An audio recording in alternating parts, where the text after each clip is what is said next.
Hello, and welcome back to another episode of the Fantasy Football Actuary Podcast. I am your host, Brock Talby, the Fantasy Football Actuary.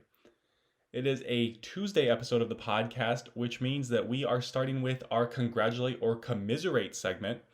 If you're new to the podcast, this is where I talk about how I did in my three leagues, and then we go to a listener to see how they did in their league. And if you won, we can congratulate each other, or if you lost, we can commiserate together. So in my three leagues, I went 2-1 this week. I was able to be high point scorer in my 12-team Superflex league. I had AJ Brown played Thursday night, and he got me off to a slow start. Luckily, I was able to bounce back with Josh Jacobs and Josh Allen, and I got to the high point score. So I won that league. And then in my Dynasty Style Reality Sports Online League, I also was able to win.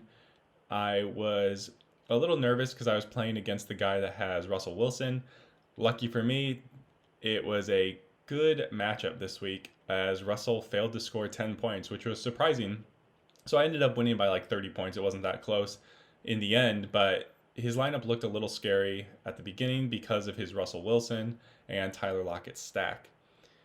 So in that league, I was able to win. I'm feeling pretty good about that league, even though I lost Dak early on in the year. I was able to trade and acquire James Robinson. So my three running back core of James Robinson, Kareem Hunt, and Antonio Gibson looked good this week. I also have Kenyon Drake on my bench. I know Drake has a really good playoff matchup, so he might be subbing in for Antonio Gibson at some point. But I think Kareem Hunt and James Robinson have it on lock for me. And my wide receivers, I have Stephon Diggs in that league, so he's just been fantastic. I picked up Chase Claypool from free agency, and yeah, everything's going pretty good in those two leagues. I'm almost assured into the playoffs in my 12-team Superflex league, and I think in my Dynasty style league, it's going to be hard for me to miss the playoffs just because I'm in the weaker division. So my competition has not been as good as the other 5 teams in the league. And in my 10-team standard league, I'm on a 3-game losing streak there. I'm sitting at 4-6. I am in 7th place, just outside the playoffs. I'm pretty confident that I can slip into the playoffs still. I have a solid team, I think. I have Lamar Jackson as my quarterback, who he finally looked good this week. Zeke is coming back off bye. I traded for him a couple of weeks ago. I traded Antonio Gibson and a wide receiver away for him. So he's coming back off bye. I got Josh Jacobs in that league too, and he looks good. Justin Jefferson, AJ Brown.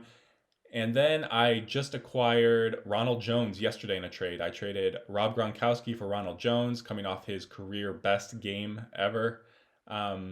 Since I lost David Johnson in that league, he's on IR right now. I really wanted to get a third running back, and this team had Ronald Jones on their bench. They have Alvin Kamara and Nick Chubb, but they needed a tight end, and he's a contender. He's one of the favorites to win the league right now, and he needed a tight end, and I had Mark Andrews and Gronk. He approached me and asked what I wanted for Gronk, and I said Ronald Jones, and I got him. So as of now, my roster has 3 top 10 running backs in my scoring format. So hopefully I can win these last 3 weeks, push into the playoffs, and my Lamar's good schedule combined with some of my other pieces, they have really good playoff schedules. So I'm hoping that my roster can turn around. 4-6, I don't think is indicative of my true strength in that league. We will go to a listener next. Nathan wrote in. He lost by 2 points because of that last second 50-yard touchdown Hail Mary to DeAndre Hopkins. I am sorry, Nathan. That is tough. I'm sure a lot of people ended up losing on that one play, either from Kyler Murray throwing that bomb touchdown or DeAndre Hopkins catching that bomb touchdown. So you are definitely not alone. You can commiserate with me in my 10-team standard league where I'm on a 3-game losing streak. So I feel you. Losing sucks. Hopefully you can bounce back next week. We'll move into the next Tuesday segment. It is high flying or nose diving. I will go through a quarterback, running back, wide receiver, and tight end who I think is on the upswing, and then someone at the same positions who I think is maybe on the downswing or decline, or someone that I might be a little worried about. So my high flying quarterback this week is Lamar Jackson, and this may seem like an odd pick because Lamar Jackson was the top drafted quarterback. He should be a stud. Um, if you're paying attention, that has not panned out. He hasn't been that good this year. He has probably been a detriment to people that drafted him because of how high they drafted him. Now, in my 10 team standard league, I traded for him a couple weeks ago, so I did not have the draft capital invested in him, and I'm hoping that he can bounce back and carry me through the playoffs with his talent and abilities, but I did not have that draft capital invested in him. Anybody who invested a second round or third round pick even is not getting their returns. But he was a top 6 quarterback this week, and that was without a rushing touchdown. So he finally put up a decent passing yard game. He had 249 passing yards and 2 passing touchdowns. Part of this high flying pick, like I mentioned, is based on his schedule. So he gets Tennessee this week, who Phillip Rivers just threw for over 300 yards against. He gets the Steelers in week 12, which is his only remaining tough matchup. And then it's Dallas for week 13, Cleveland, Jacksonville, and the Giants in the playoffs. So that schedule is fantastic, and that is why I acquired him in a trade. The owner, obviously, if you invest a second round or third round pick and he has been letting you down, the owner was eager to get rid of him, so I was able to acquire him, and hopefully he can carry me into the playoffs. My nose diving quarterback is Deshaun Watson. So he had a terrible week against Cleveland. He finished outside the top 15 at the quarterback position.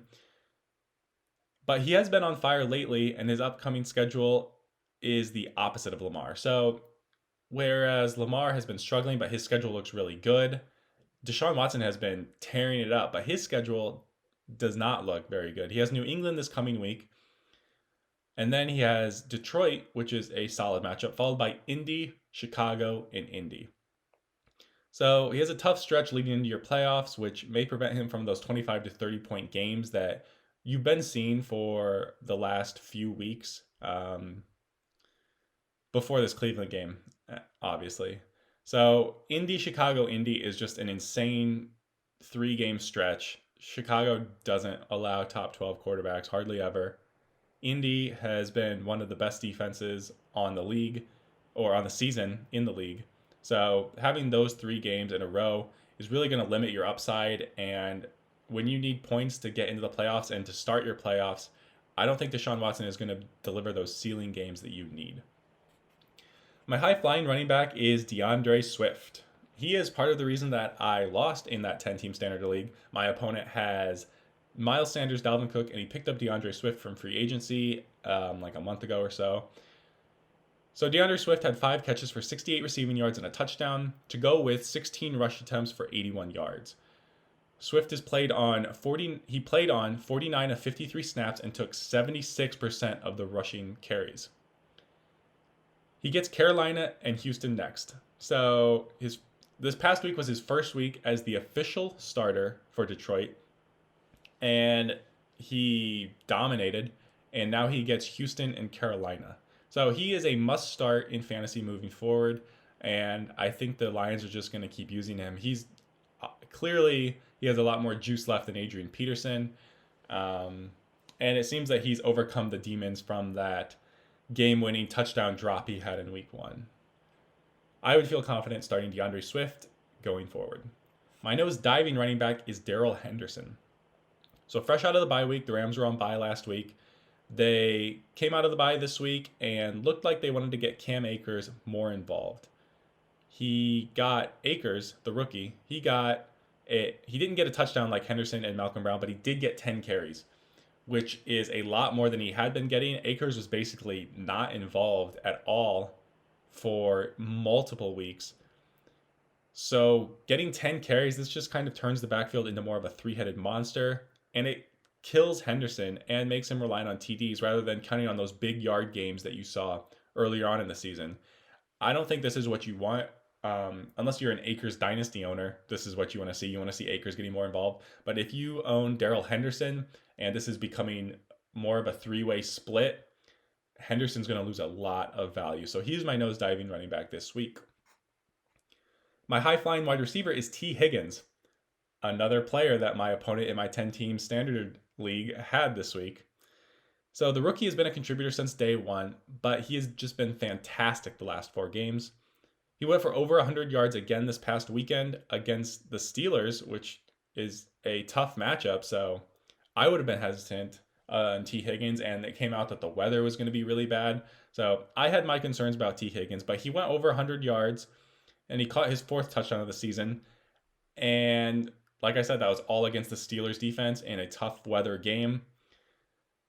He's Joe Burrow's top weapon at this point, and he should be a staple in fantasy lineups. I can't imagine benching T. Higgins after this past week and after the last 4 weeks, really. So he should be in your lineups. My nose diving wide receiver is Travis Fulgham. So I highlighted him on the Saturday episode last week as my fringe play start of the week, just because I thought that he was still a good flex option last week, but that did not pan out. So many people liked Fulgham because he's been so good and he's been Carson Wentz's go-to guy. So these are his target shares the last 4 weeks before this past Sunday. He had 36, 26, 26, and 27% of the targets. This past week, his target share dropped to 14%, and I think it's a combination of Jalen Reagor being fully healthy, Dallas Goedert being fully healthy, and Alshon Jeffrey coming back on the active roster. Combine all of that, all of those guys coming back with Carson Wentz just being really bad. He's just been playing really poorly lately. So all of that combined, and Travis Fulgham was a dud this past week. So I have my concerns with all of those healthy pieces coming back. I thought that Wentz would still be going to Fulgham because he had been so good and he had proven himself. That might not be the case, and it might not matter if Wentz doesn't get his act together. My high-flying tight end is Rob Gronkowski. So my league opponent who I traded Gronk to for Ronald Jones is probably happy to hear this. He's been really good outside of 2 weeks ago. He had 1 catch for 2 yards against the Saints. But even in that awful game where Tampa Bay got destroyed and Tom Brady couldn't get anything going, Gronk still had 6 targets that game. Since week 6, Gronk is the tight end 2, only behind Travis Kelce, which is incredible. It's been a really good bounce back for Gronk. He started off really slow. Once he got back into game shape, though, he's been good. He hasn't been fantastic. Part of that number 2 ranking is a result of the awful tight end landscape as well. I saw a stat that Darren Waller, who's the tight end 3 on the season, maybe 2 depending on your format, he would only be like the wide receiver 37 in PPR right now. So it's just been a brutal year for tight ends. So that's part of why Gronk's number 2. Kelsey's just miles apart from all the other tight ends. But Gronk has been good. He has touchdown upside every week, which makes him a lot more valuable than a lot of other tight ends out there. And if you grabbed him from waivers, chances are he should be your starting end over whoever you drafted. I think unless you drafted Darren Waller or maybe Mark Andrews, that could be a tough choice. But I think you want to start Gronk. Unless you have Travis Kelce, I think Gronk is the tight end that you want to be starting. My nose diving tight end is Noah Fant. He's probably being started on a lot of teams, but he probably shouldn't be at this point. He hasn't scored since week 2, and week 2 was also the last time he went over 50 yards.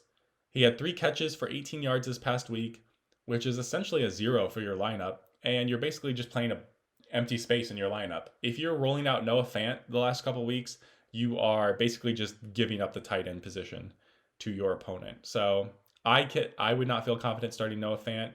In my 12-team Superflex League, I benched him this past week for Dallas Goedert. I'm definitely not switching him in after this 3 for 18 performance. So tight end's tough, I know. Maybe you have to start Noah Fant. Maybe you're hoping for a return to form from those first 2 weeks where he looked like a breakout candidate. But the probability of that happening looks slimmer and slimmer every week. Now we will move into our third Tuesday segment. It is straight fire from the waiver wire.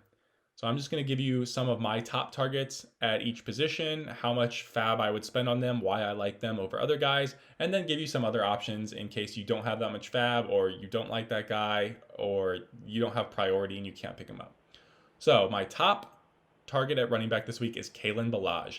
So I talked about how I had Travis Fulgham as a fringe play start on Saturday and that didn't pan out. I had Kalen Ballage as a fringe play start of the week on my Saturday episode, and that did pan out. Which Kalen Ballage seemed a lot riskier to me than Travis Fulgham, but I'll take the win. Justin Jackson went on IR, and Ballage continued to lead the way for the Chargers this past week. He had over 100 total scrimmage yards. The Chargers' upcoming schedule is pretty good, and they get the Jets this week, which is can't get any better than that. He's a starting running back that should produce RB2 numbers and help you get into the playoffs. That's, like I said, that's pretty rare to find. With Justin Jackson on IR, Kalen Ballage is going to be the starter for the next couple weeks at least. So I would spend 20 to 25% of my fab on him if I were trying to make the playoff push and I needed running back help. If you're needy at running back, I don't think you can do any better than Kalen Ballage, and he should be able to push you into the playoffs if you need that steady RB2 contributor. Other running backs to consider, Nyheim Hines looks like the best running back for the Colts now. I don't know if that'll change. Jonathan Taylor doesn't look like he's getting it done. Jordan Wilkins looks like he had the trust of the coaching staff up until this past week when Hines led the rushing attack. But in any kind of half point or full point PPR, Hines is the guy to own because he's involved in the passing game. When I played him during my bye week situation a couple weeks ago, he had a big game, but that was based on 2 receiving touchdowns and a lot of catches. It wasn't necessarily predicated on his rushing ability. So this past week, it changed a little bit. He did have a good rushing game, but I wouldn't count on that going forward. But if you're in any kind of PPR format, Hines is a good option. Another good running back option is Salvon Ahmed.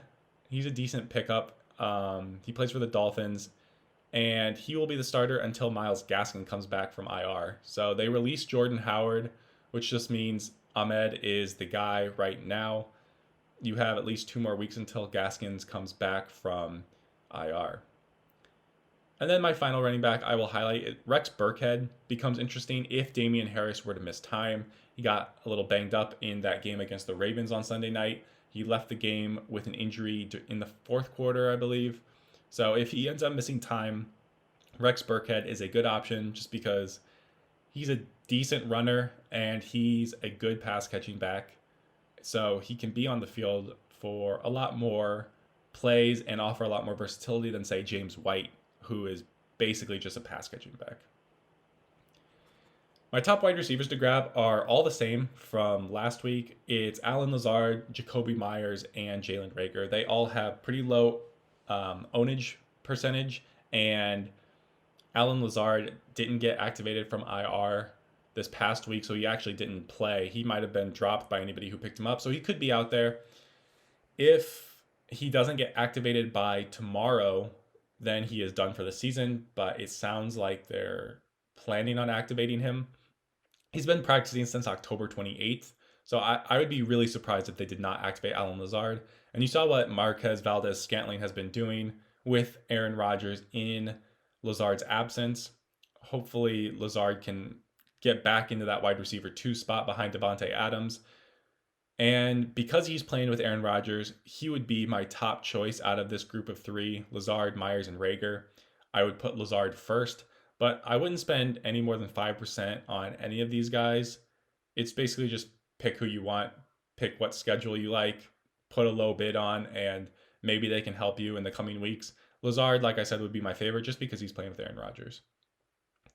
Another wide receiver to consider is Michael Pittman Jr. He had a breakout game last Thursday, which you might have forgotten about. He had over 100 yards, and Phillip Rivers for the Colts has been in desperate need of some wide receiver to step up. It obviously wasn't going to be T.Y. Hilton, and Zach Pascal is okay, but Pittman looks like he could be becoming Phillip Rivers' number 1 wide receiver target, and he's definitely worth a speculative add. I'm not sure about starting him right away, but he should be rostered. My top tight end is Dallas Goedert. He's only owned in 54% of ESPN leagues.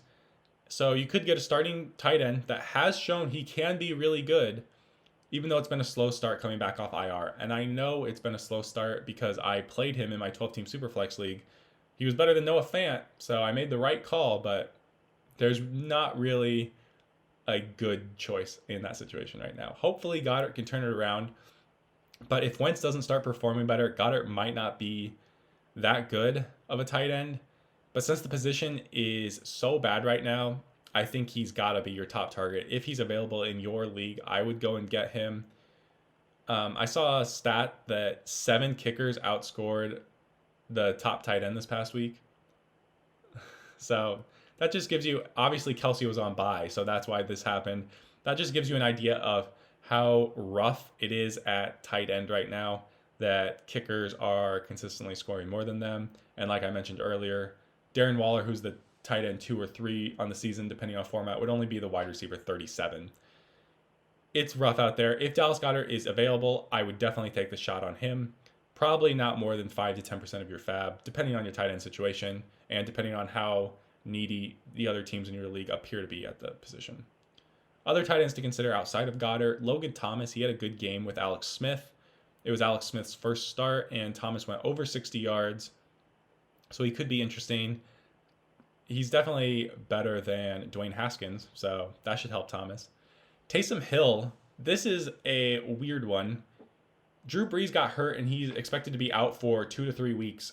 And the Saints are refusing to name their starter. Jameis Winston came in the second half and played the entire second half as the quarterback. Taysom Hill did not throw a pass. He did have 8 carries. He's always that gadget play. But Taysom Hill could potentially be the starting quarterback for the Saints. And on ESPN, you'll have to check your platform, but on ESPN, he is listed as a quarterback and tight end. I have to assume that if he gets named the starting quarterback, ESPN would adjust that and take the tight end flag away from him. But if they don't, and he is the starting quarterback, you could be playing a starting quarterback in your tight end or flex spot, which would be presumably be a big advantage. I expect Jameis Winston to be the starter. I doubt Taysom Hill will be the starter. And if he is the starter, I assume platforms like ESPN would take away the tight end flag so that he cannot be played in there. But if you want to gamble, pick up Taysom Hill, and maybe you're playing a starting quarterback in your tight end spot this week. And we will finally finish up with my favorite streams of the week at the quarterback position.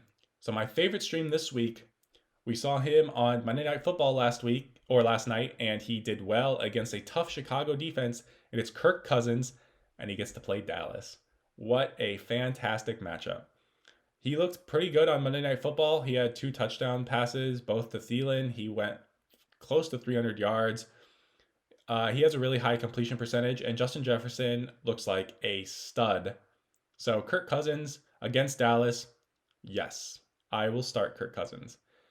If Jameis Winston starts, like I said, if he starts, which I expect, he gets to play Atlanta's awful defense. So they are ranked 32nd against the pass. If Winston's the starter, this is the perfect time for him to showcase that, yes, he can be a starting quarterback in the league. If he comes out and flops against Atlanta, that's not going to help his free agency stock at the end of the season. And finally, my third streaming option is Alex Smith. He threw for 390 yards this past week against Detroit. He didn't throw for any touchdowns, but 390 yards is a lot of passing yards. And he gets to play Cincinnati this week, which Big Ben just tore up. So my favorite streamers, again, Kirk Cousins against Dallas, Jameis Winston against Atlanta, and Alex Smith against Cincy. My Week 11 rankings will be available on the website on Thursday. If you want to watch video versions of this podcast, this episode, or any future episodes, you can check the YouTube channel. It is The Fantasy Football Actuary. And if you want to follow me on social media, my Instagram and Twitter handles are at The FF Actuary.